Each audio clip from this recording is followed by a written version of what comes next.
नमस्कार जय जगन्नाथ आपण मन सुशांत मोटिवेशन चैनल को स्वागत। आज आम जानिबा आश्विन मास 26 दिन अक्टोबर 12 तारीख रविवार दिन दैनिक राशिफल विषय रे आंभर एही राशिफल चंद्रंकर गोचर गणना को नहीं आधारित।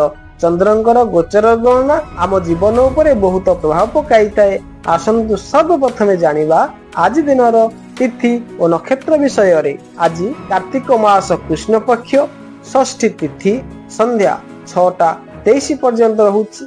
मृगशिरा नक्षत्र संध्या 6:12 पर्यंत रहुछि। वृष चंद्र दिबा 6:52 पर्यंत रहुछि।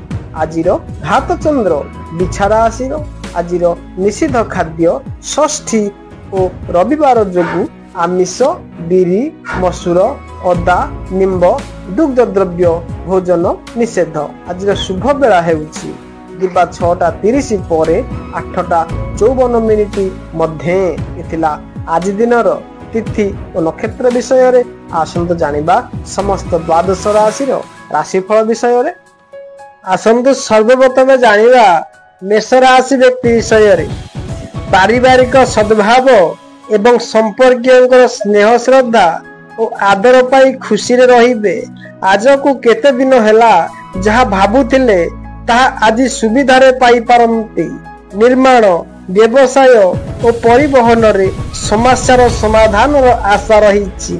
अश्विनी नक्षत्र रो कर्म परिसर वृद्धि सह परिश्रम जनित क्लांति अनुभव करि पारंती। एतिला मेष राशि व्यक्ति विशेष मानक पई आसंतु जानिबा वृष राशि व्यक्ति विषय रे।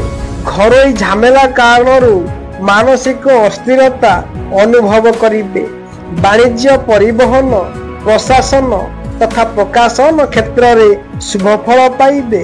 आजिर प्रत्यक्ष यात्रा रे जिनिस पत्र प्रति सतर्क न रहिले अदल बदल हो जाई पारे। कृतिका नक्षत्र दूरस्थ संतान किंबा आत्मीयंक सकाशे मन विचलित रहिबो।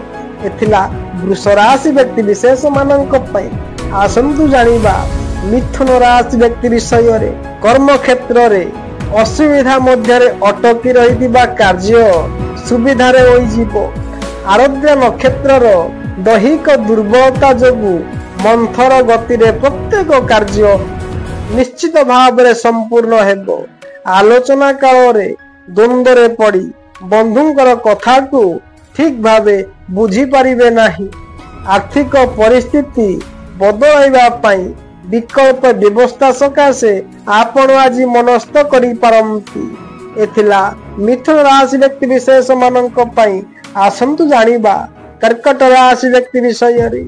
निज संस्पर्श रे आसुथिबा व्यक्ति को आपणे काम हासिल करिनेबे। कर्म क्षेत्र रे परिस्थिति को जेतटा जटिल मन करूछंती सेतटा किछि हेबो नाही।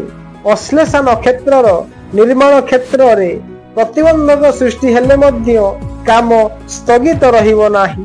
परिवार विषय रे जे कोनोसी दुश्चिंता मन को व्याकुत करिवार सूचना रहिछि। एथिला कर्कट राशि व्यक्ति विशेष मानक पई आसंत जानिबा सिंह राशि व्यक्ति विषय रे। आजिर विचार धारा अनुଯାयी कार्य संपूर्ण सांग को अर्थ और द्रव्य लाभर संभावना रहिछि।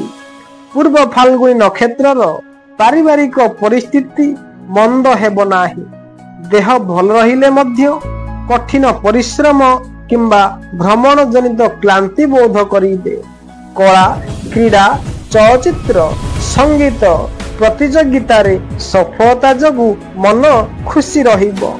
एथिला सिंह राशि व्यक्ति विशेष मानक पई आसंतु जानिबा कन्या राशि व्यक्ति विषय रे।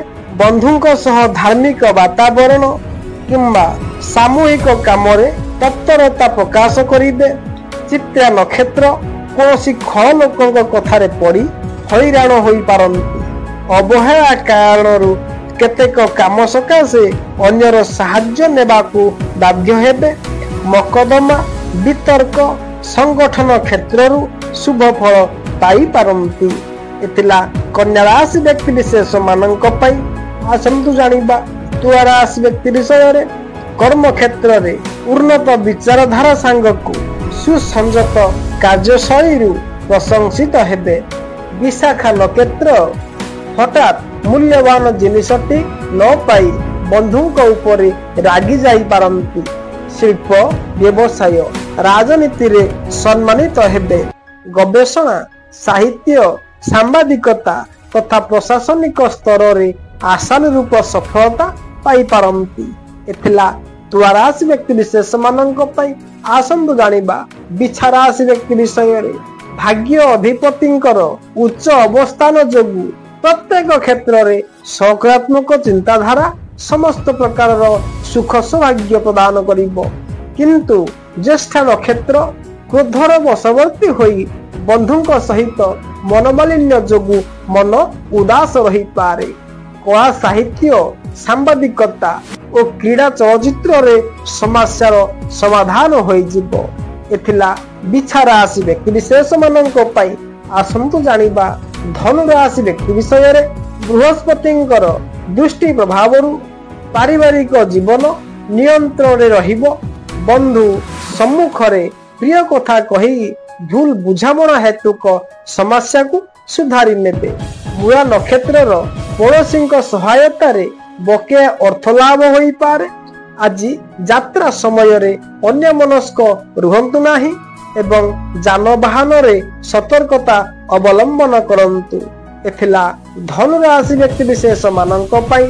ଆସନ୍ତୁ ଜାଣିବା ମକର ରାଶି ବ୍ୟକ୍ତି ବିଷୟରେ। ଅନୁକୂଳ ଗ୍ରହ ସ୍ଥିତି ପ୍ରଭାବରେ ଆପଣଙ୍କର ଅଭିଳାଷ ଅବିଳମ୍ବେ ପୂରଣ ହୋଇଯିବ। ବିଶେଷତଃ ଶ୍ରବଣ ନକ୍ଷତ୍ରର ପାରିବାରିକ ସ୍ଥିତି ଏବଂ ବନ୍ଧୁ ସମ୍ପର୍କ ଭଲ ରହିବ। ବାଣିଜ୍ୟ ରପ୍ତାନି କାରବାର ତଥା ଏଜେନ୍ସି ସାମ୍ବାଦିକତାରେ ପ୍ରଶଂସିତ ହେବେ। ପୂର୍ବ ବିବାଦକୁ ନେଇ ସମ୍ପର୍କୀୟ ମାନେ ପ୍ରତ୍ୟେକ କ୍ଷେତ୍ରରେ ଦୂରେଇ ରହିପାରନ୍ତି। ଏଥିଲା ମକର ରାଶି ବ୍ୟକ୍ତି ବିଶେଷ ମାନଙ୍କ ପାଇଁ। ଆସନ୍ତୁ ଜାଣିବା କୁମ୍ଭ ରାଶି ବ୍ୟକ୍ତି ବିଷୟରେ। ଶତଭିଷା ନକ୍ଷତ୍ର ସକାଶେ ଅନୁରୋଧ ରକ୍ଷା କରି ଜଣେ ବନ୍ଧୁ ପାରିବାରିକ ସମସ୍ୟାର ସମାଧାନ ସକାଶେ ଚେଷ୍ଟା କରିବେ। ଜମିଜମା ବିବାଦର ସମାଧାନ ସାଙ୍ଗକୁ କଚେରୀ ମାମଲାରେ ଆଶାଜନକ ଫଳ ପାଇବେ। ନିର୍ମାଣ କାର୍ଯ୍ୟ କିମ୍ବା ନୂତନ ଚୁକ୍ତିପତ୍ର ବନ୍ଧୁଙ୍କ ଜରିଆରେ ସ୍ୱାକ୍ଷରିତ ହେବ। ସ୍ୱାସ୍ଥ୍ୟ ପ୍ରତି ଧ୍ୟାନ ନ ଦେଲେ ଅସୁବିଧାରେ ପଡ଼ିପାରନ୍ତି। ଏଥିଲା କୁମ୍ଭ ରାଶି ବ୍ୟକ୍ତି ବିଶେଷ ମାନଙ୍କ ପାଇଁ। ଆସନ୍ତୁ ଜାଣିବା ମୀନ ରାଶି ବ୍ୟକ୍ତି ବିଷୟରେ। ପରିବାରରେ ଅର୍ଥ ସମ୍ପର୍କକୁ କେନ୍ଦ୍ର କରି ବିବାଦୀୟ ପରିସ୍ଥିତି ସୃଷ୍ଟି ଆଶଙ୍କା ରହିଛି। ଅଟକି ରହିଥିବା କାମ ଅସୁବିଧାରେ ସମ୍ପୂର୍ଣ୍ଣ ହେବା କଷ୍ଟକର ହୋଇପଡ଼ିବ। ଅଟକି ରହିଥିବା କାର୍ଯ୍ୟ ସୁବିଧାରେ ସମ୍ପୂର୍ଣ୍ଣ ହେବା କଷ୍ଟକର ହୋଇପଡ଼ିବ। ରେବତୀ ନକ୍ଷତ୍ରର ଅନାବଶ୍ୟକ ଖର୍ଚ୍ଚ ପରିମାଣ ବୃଦ୍ଧି ହେତୁ ମନରେ ସରସତା ରହିନପାରେ। ସାହିତ୍ୟ ସଙ୍ଗୀତ କ୍ରୀଡ଼ା ଓ ଚଳଚ୍ଚିତ୍ର କ୍ଷେତ୍ରରେ ଆଶାତୀତ ସଫଳତା ହାସଲ କରିବେ। ଏଥିଲା ମେଷ ଠାରୁ ଆରମ୍ଭ କରି ମୀନ ରାଶି ପର୍ଯ୍ୟନ୍ତ ସମସ୍ତ ଦ୍ୱାଦଶ ରାଶିର ରାଶିଫଳ ବିଷୟରେ ଆପଣମାନଙ୍କ ସହିତ ପୁଣି ଦେଖାହେବ ଏକ ନୂତନ ଅଧ୍ୟାୟରେ। ସେ ପର୍ଯ୍ୟନ୍ତ ରହୁଛି ନମସ୍କାର। ଜୟ ଜଗନ୍ନାଥ। ଆପଣଙ୍କ ଦିନଟି ମଙ୍ଗଳମୟ ହେଉ।